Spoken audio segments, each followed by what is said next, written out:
Muy bien. Buenas noches. Esta noche la clase se enfoca en los niños. Creo que todos nosotros tenemos esto en común, que éramos niños. ¿Hay alguna excepción aquí? ¿Naciste y fuiste directamente a ser adulto?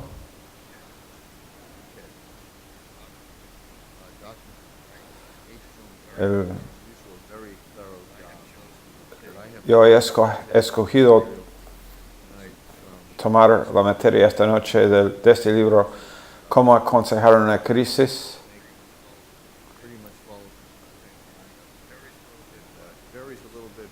Es muy buena información. Niños, ¿qué piensas tú sobre los niños? ¿Qué piensa Dios sobre los niños? Los niños, ¿qué hay? ¿Pueden derretir tu corazón o te pueden hacer volver loco? Son gente maravillosa y queremos ver lo que Jesús piensa sobre ellos. Voy a leer algunos versos bíblicos. 1 Corintios 14:20, primero. Este verso se dice, así como que ya supiéramos este hecho aquí, porque Pablo escribe a los corintios y usa a los niños como un ejemplo en cuanto a algo. No es común que uno diga que uno debe ser como niño, pero en este caso Pablo dice que debemos seguir el ejemplo de los niños en algo. Él dice, hermanos, no seáis niños en el modo de pensar. En otras palabras, sé maduro en el modo de pensar, pero sed niños en la malicia. ¿No es bueno? En cuanto al modo de pensar, sé maduro, pero en cuanto a la malicia,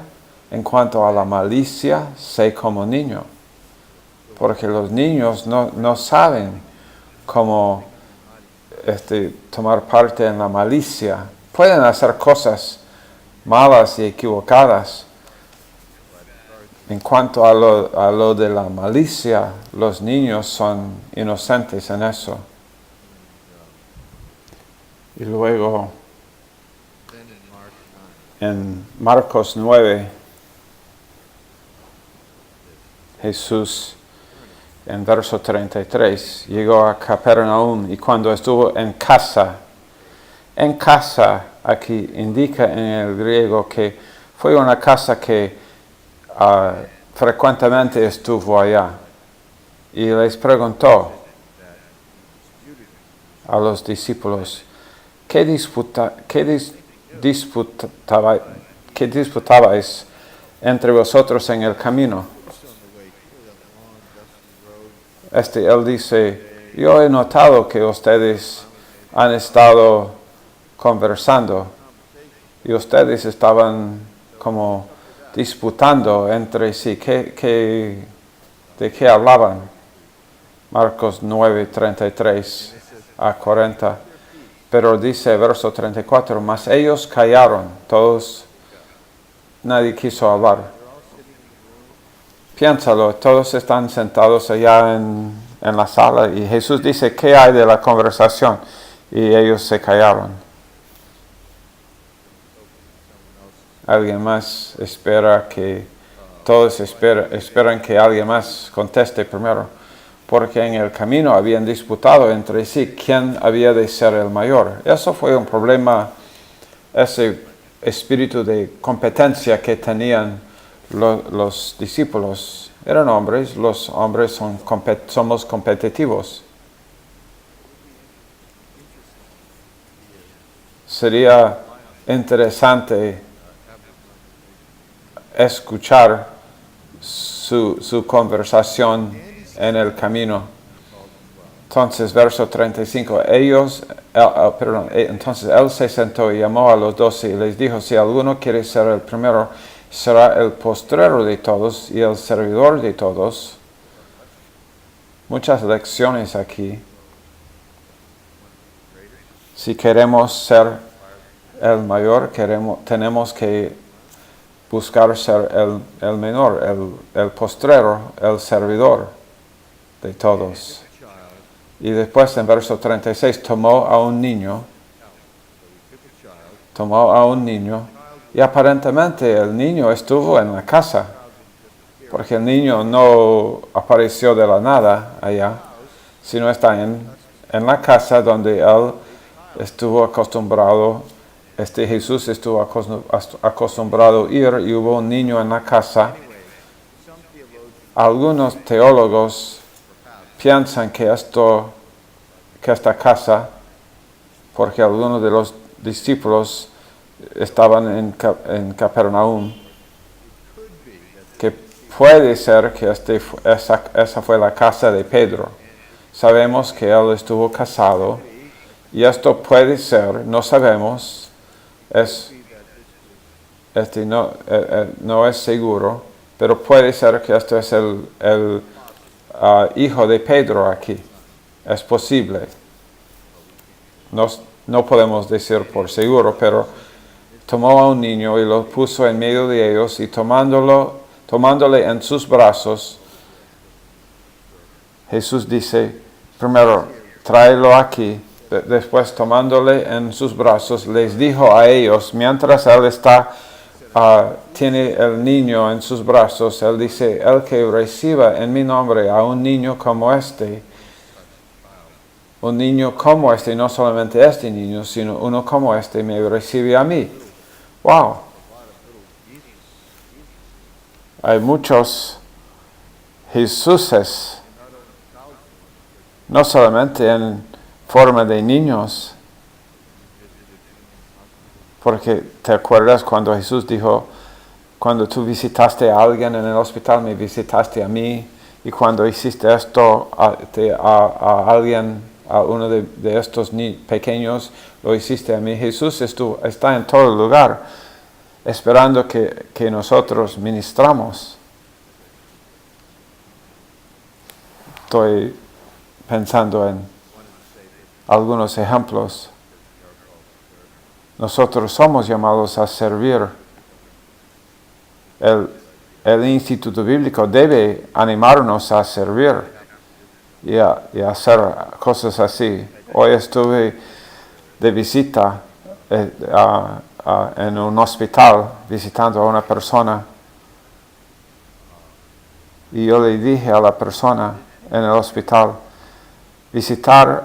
visitarte a ti es como visitar a Jesús. Y estuvimos hablando de esta historia aquí en Marcos 9. Y él estuvo pensando, yo lo vi en su cara. ¿Tú realmente dijiste que visitarme a mí es como visitar a Jesús? Tal vez yo no pude haber dicho algo mejor a él, porque él estaba pensando, bueno, eso es fantástico. Fue uno de esos momentos, ¿no? Entonces, el que recibe a un niño como este me recibe a mí, y el que me recibe no me recibe a mí, sino al que me envió. Es recibir el niño, es recibir a Jesús y al Padre, y en el poder del Espíritu uno lo hace, y la Trinidad de Dios está involucrado en el proceso de amar a un niño. Esto es poderoso, es increíble. Un autor que estuve leyendo dice, la Trinidad es como una comunidad de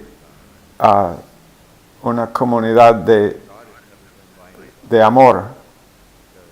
Porque Dios nunca estuvo a solas, porque Él es Trinidad. Es increíble pensar en esto. Padre hizo todo para el Hijo, le dio toda autoridad. Y el Hijo, cuando Él estuvo aquí, hizo todo para el Padre. Jesús dijo, me puedes blasfemar a mí, pero no al Espíritu Santo. Y el Espíritu Santo, Él ministra y no habla de sí mismo, sino del Hijo y del Padre. Todos hacen, los tres siempre hacen para los otros. Y nos han incluido en esto. Y Juan le dice en verso 38, Juan le respondió diciendo, Maestro, hemos visto a uno que en tu nombre echaba fuera demonios, pero el que no nos sigue y se lo prohibimos porque no nos seguía. Quisieron cambiar el tema aquí, porque estaban sintiendo mal por su actitud de egoísta. Jesús dijo, no, niños, y después Marcos 10, verso 13, y le presentaban, probablemente algunos padres, le presentaban niños para que los tocase. Los padres quisieron que Jesús tocara a sus hijos. Jesús siempre estaba tocando. Jesús tocó a los ciegos y a los sordos. Jesús puso sus dedos en los oídos del sordo y la lengua del mudo. Jesús en una multitud de gente quitó de en medio de una multitud una persona. ¿Por qué Jesús quitó el que estuvo mudo de la multitud? ¿Por qué? Porque cuando Él lo va a sanar, ahora va a estar muy ruidoso todo para Él. Imagina, los sonidos comienzan a entrar en tus oídos por primera vez. Y Él está oyendo. Jesús fue un poquito lejos y Jesús tal vez le habló muy suavemente. Es increíble cuán considerado fue Jesús. Jesús tocó a los leprosos, a los ciegos, a los sordos. Jesús levantó de los muertos a una niña, tocó a los niños.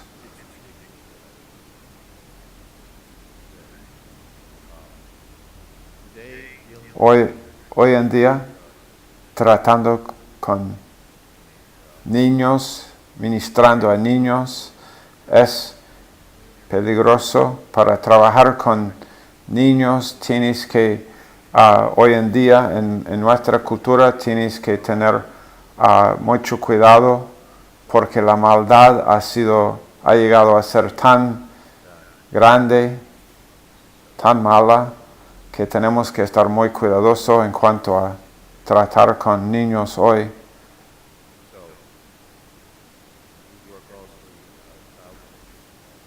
Y trabajamos nosotros con la comunidad que evangeliza a los niños. Tenemos una regla que se llama la regla de 3. Siempre 3 personas, no 2 juntos, ¿no? En cuanto a trabajar con niños.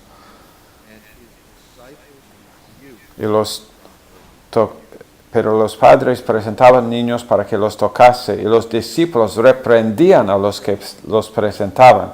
Reprendían es una palabra fuerte. Los padres llevaban a sus niños allá, a sus hijos allá, para que Jesús los tocara, y son reprendidos por los discípulos. Y viéndolo, Jesús se indignó. Esto probablemente fue parte del judaísmo de los discípulos. El judaísmo apóstata de ese tiempo, ¿no? Que los niños eran como, no tenían lugar en el reino. Porque a los judíos en esos días tú tenías que trabajar para ganar su lugar en el reino. ¿Y qué trabajo puede hacer el niño? Entonces los niños fueron como, el pensamiento fue que ellos eran como irrelevantes. Y los discípulos aparentemente habían creído eso. Y entonces no pensaron, bueno, no muy importantes. Pero viéndolo Jesús se indignó, se enojó, estuvo muy enojado cuando él vio a los niños y a sus padres siendo tratados así. Y él dijo, dejad a los niños venir a mí. Ellos mismos, los niños mismos quisieron venir a Jesús. Los niños pueden discernir. No les gusta la gente de carácter mala.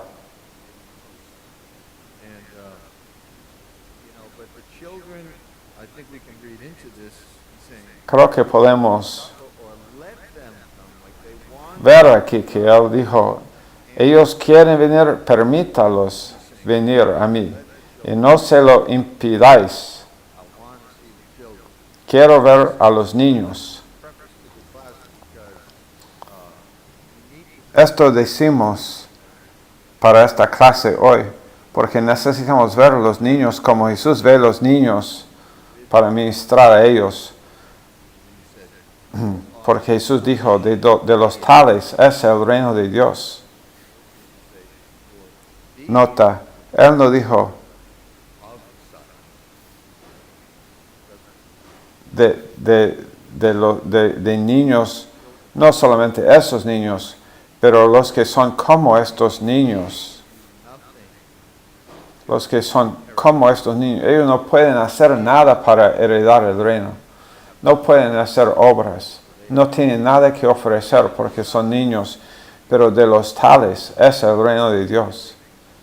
Los que entienden que no pueden hacer nada para obtener una justicia delante de Dios o de ganar el reino de Dios. Es un don, es un regalo, es el placer del Padre dar el reino a los niños.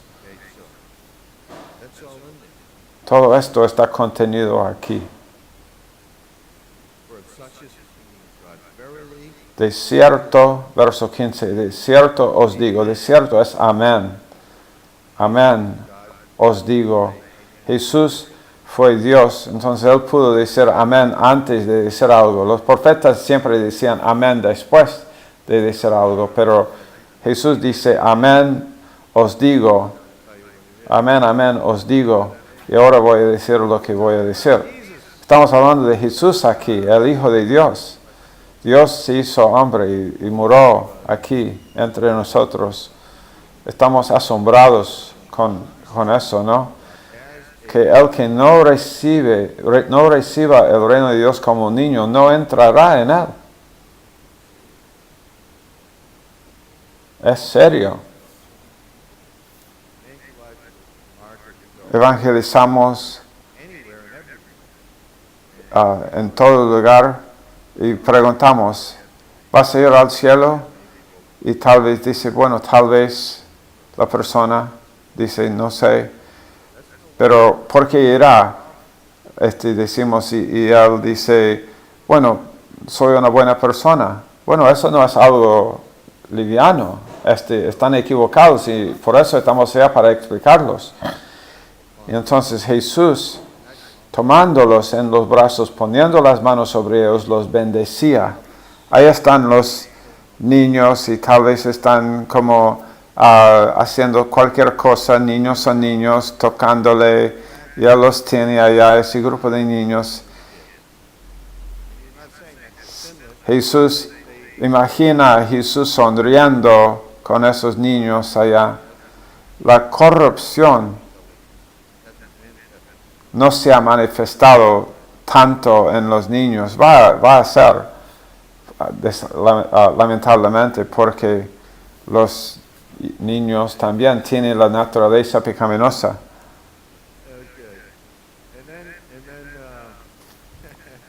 Okay. Okay, now and then a couple other passages. Algunos otros versos. Segundo de Samuel, verso 19 a 23. Mas David, viendo a sus siervos hablar entre sí, entendió que el niño había muerto, por lo que dijo David a sus siervos: ¿ha muerto el niño? Y ellos respondieron: ha muerto. David estuvo antes orando y pidiendo a Dios y ayunando por la vida del niño, y ellos dicen: lo siento, pero ha muerto. Pero ¿qué hace David? ¿Cómo explicas esto? Entonces David se levantó de la tierra y se lavó y se ungió y cambió sus ropas y entró en la casa de Jehová y adoró, y después vino a su casa y pidió, y le pusieron pan y comió. Todo bien, lavado, afeitado. ¿Qué hay de comer? ¿Qué? ¿Qué hay con David? Y le dijeron sus siervos: ¿qué es esto que has hecho? Por el niño viviendo aún ayunabas y orabas, y muerto él, te levantaste y comiste pan. Y él respondió: viviendo aún el niño, yo ayunaba y oraba, diciendo: ¿quién sabe si Dios tendrá compasión de mí y vivirá el niño? Mas ahora que ha muerto. Y esto es una consolación a padres que han perdido a pequeños, ¿no? Porque David dice: ¿para qué he de ayunar? ¿Podré yo hacerle volver? Y esta frase, porque David pudo decir: bueno, tu voluntad se ha hecho, tengo paz, estoy bien. Porque esto, yo voy a él. Yo voy a él, le voy a ver de nuevo. No ha terminado. Los niños que mueren van al cielo. Los bebés que mueren irán al cielo. ¿Creer o no? Es la gracia de Dios. No pueden creer. Pero por causa de la gracia de Dios irán al cielo. Él dice: yo voy a él, mas él no volverá a mí. Y estuve leyendo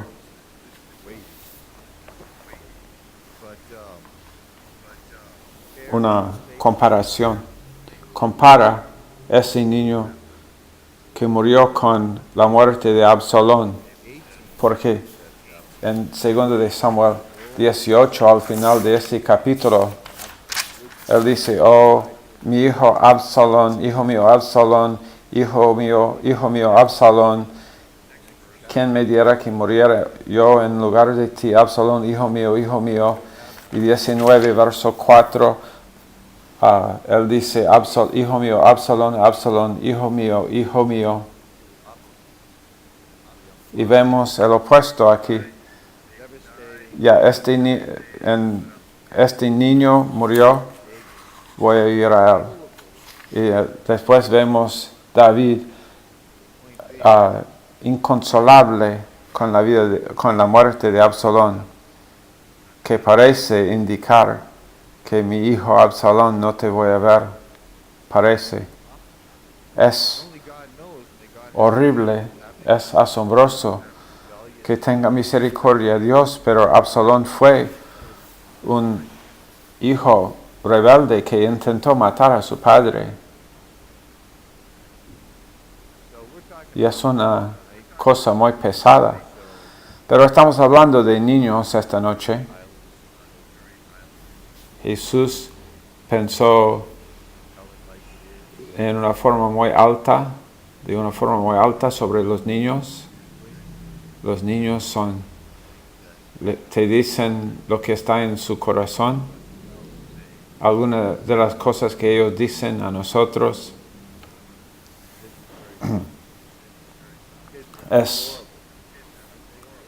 los niños dicen cosas cómicas. Tú les amas, ellos te aman. 5 cosas queremos decir y desarrollar estas cosas esta noche. Primero, niños son diferentes que los adultos.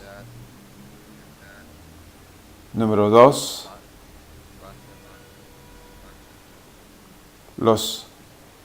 el modo de pensar, el proceso de pensar es diferente en los niños.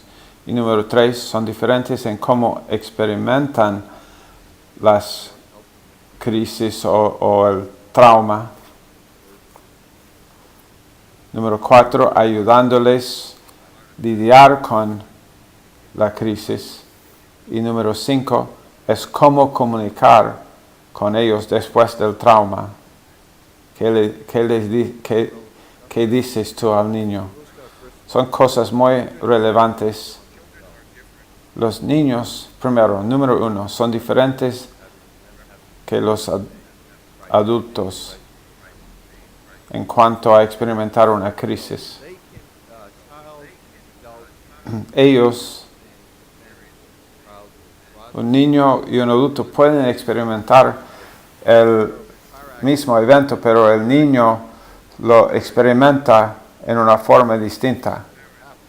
En un accidente de tránsito, por ejemplo, el padre sabe, bueno, este hombre aquí no paró para la luz roja y él sabe lo que sucedió, porque hubo el accidente, pero el niño que está en el hospital ahora estuvo jugando allá atrás y no sabe nada de por qué estoy con dolor ahora. No tiene la información necesaria para entender lo que sucedía. Y aunque los niños experimentan el mismo temor, tal vez no pueden decir por qué están lo de sus sentimientos y sus pensamientos. No pueden expresarlos. Y eso crea ansiedad, porque ellos no saben por qué sucedió la cosa y no saben si la cosa puede volver a suceder. Yo estoy jugando allá atrás y ahora estoy en el hospital. ¿Va a suceder de nuevo? Y si va a suceder de nuevo, no creo que me gusta. Y entonces hay ansiedad que se produce. Y el niño siempre está pensando tal vez en esa cosa. Los niños pueden tener una crisis por algo que no causaría una crisis en un adulto, porque el niño no tiene la información necesaria y necesita la ayuda de los adultos, pues. En cuanto a los procesos de pensar, el modo de pensar, vamos a volver a esto más tarde. Voy a ir al número 3. ¿Cómo experimentan los niños a las crisis o al trauma?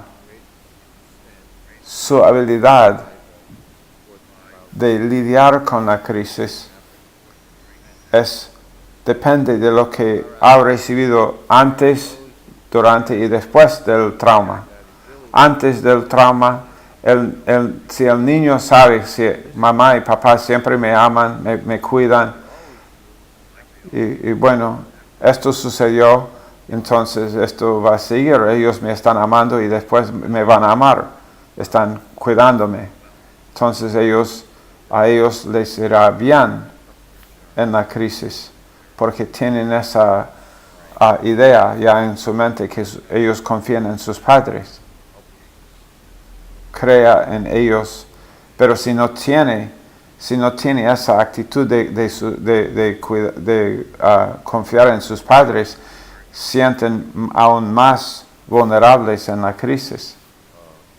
Yo me acuerdo cuando yo tuve 11 o 12 años, fuimos en la motocicleta de mi padre. Estuvimos con otros. Fue el año 1966. 65 o 66. Y no sé qué estaba haciendo mi padre. Estuvimos parados en un lugar. Y de repente yo estuve en la calle. Yo me acuerdo, la motocicleta fue y se chocó con algo porque mi padre se había caído también. Y yo estuve pensando, esto debía suceder. Todos los otros que estaban con nosotros estaban mirando también. Yo me acuerdo de ello todavía. Yo de repente estoy allá en la calle y allá está mi padre y allá va la motocicleta.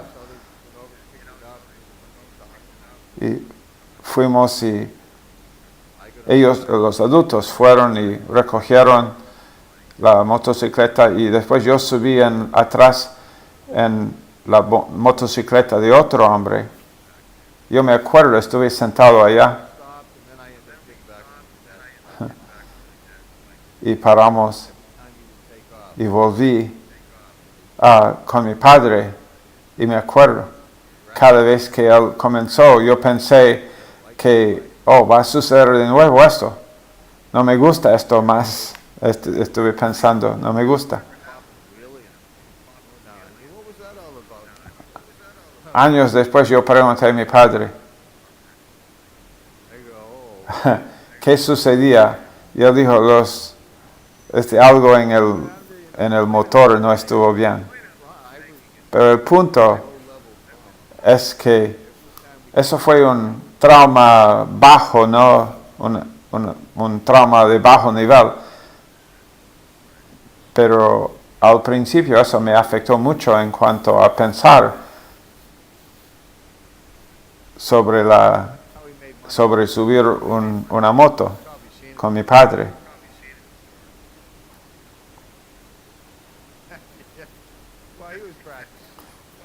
Mi padre estuvo practicando con la moto.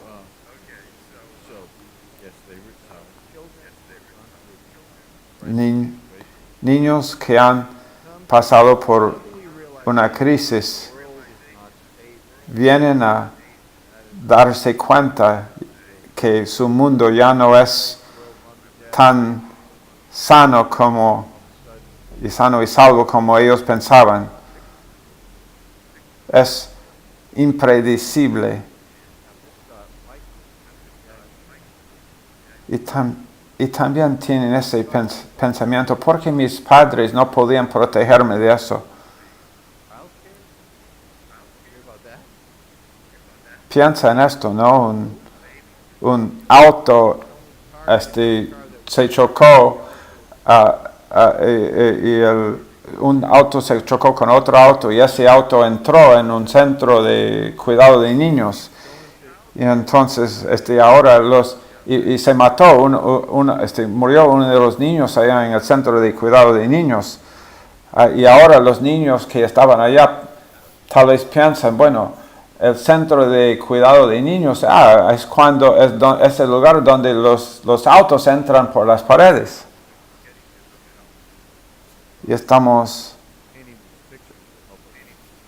pintando estos cuadros para ayudarnos a pensar cómo piensan los niños. Ellos piensan, bueno, mi mundo no es tan seguro como yo pensaba. Y esa ansiedad se puede expresar en muchos modos.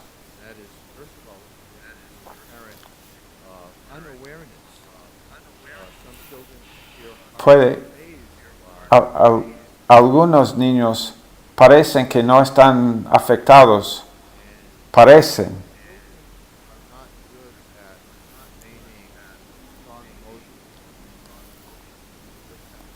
Los niños no pueden sostener una emoción fuerte por un largo tiempo. Pueden estar ansiosos por un tiempo y después jugar como nada sucedió y es una protección para ellos.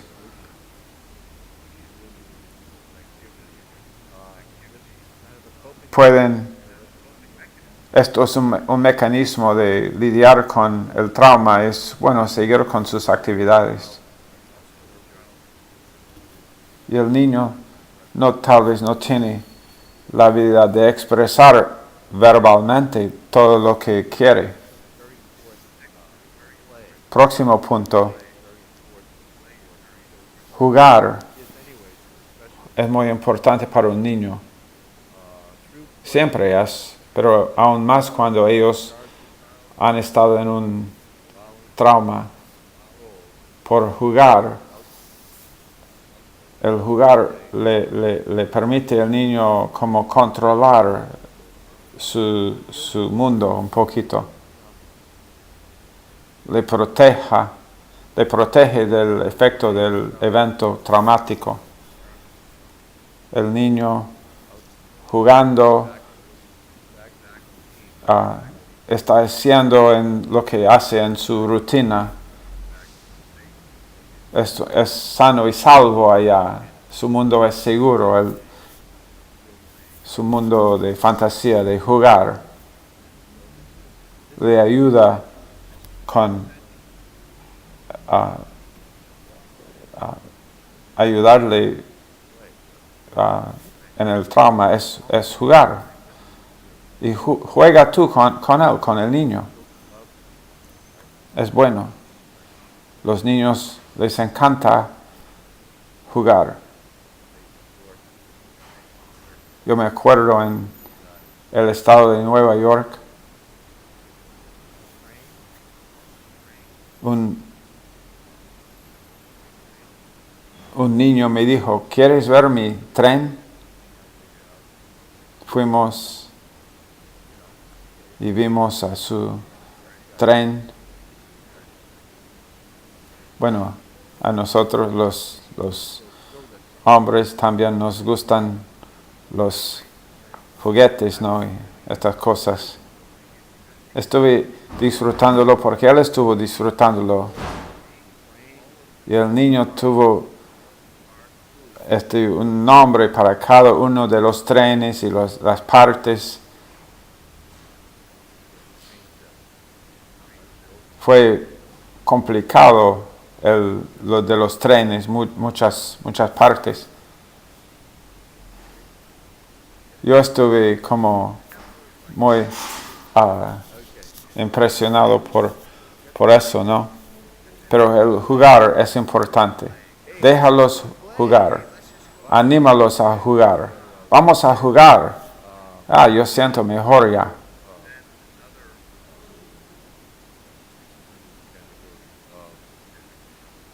Esto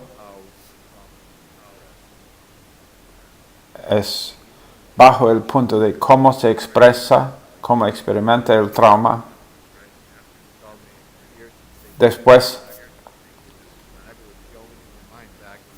de un trauma, puede el niño como parece que está volviendo y está retrasando en su pasado, regresando a un lugar donde él estuvo más seguro, sano y salvo. Puede aparecer así. Tal vez el niño no quiere estar lejos de sus padres por un tiempo, especialmente en la noche. No quiere estar a solas. Tiene ansiedad por algo que sucedió. Están procesando, pero no saben cómo procesar el trauma o la crisis. Y esto es normal, comportamiento normal. Los padres tienen que soportar, ayudar y darle seguridad. Su expresión emocional, el niño puede expresar tristeza o enojo después de un evento traumático. Su mundo se chocó y tal vez pueden experimentar culpabilidad y culparse a sí mismo. Especialmente con un divorcio, una separación madre y padre. El niño muchas veces se culpa a sí mismo. Así piensan que de alguna forma es su culpa. Y necesitan que les decimos, no es tu culpa. Un niño puede pensarlo así porque sienten mal por algo, culpable por algo que ellos dijeron. Mi madre me dijo hacer algo y no lo hice, limpiar mi cuarto, fui malo, entonces por eso si yo me comporto bien y limpio mi cuarto, esto va a arreglar el problema. Y no tenía nada que ver con el problema.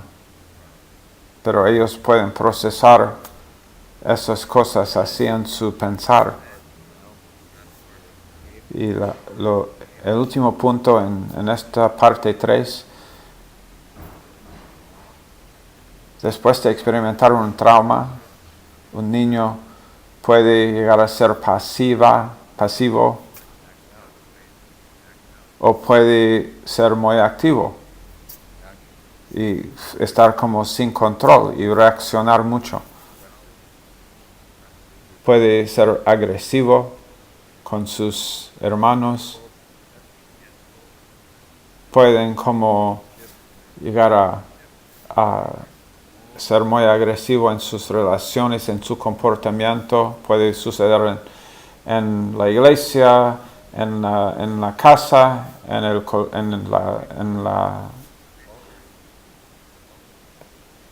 la primaria.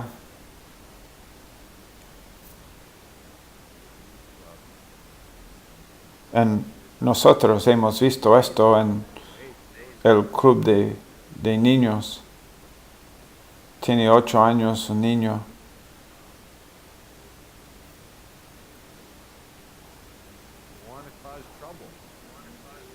Pero otros quieren causar problemas, quieren la atención, están buscando la atención. Y tal vez podemos hablar a solas con ellos y buscar cuál es el problema, la crisis, el trauma puede ser. Tal vez aún afecta su forma, sus hábitos en cuanto a comer. No pueden dormir, tienen pesadillas, no quieren dormir en la cama suya, sino con los padres. Y tal vez los que son un poquito mayor pueden tomar demasiados riesgos en su jugar y no pensar en su seguridad, porque son tan vulnerables que dicen, bueno, ¿qué importa? Porque si voy a sufrir de todas formas, entonces voy a arriesgarme. Entonces sus notas en el colegio tal vez sufren. Así experimentan los niños el trauma. Es tiempo para un receso,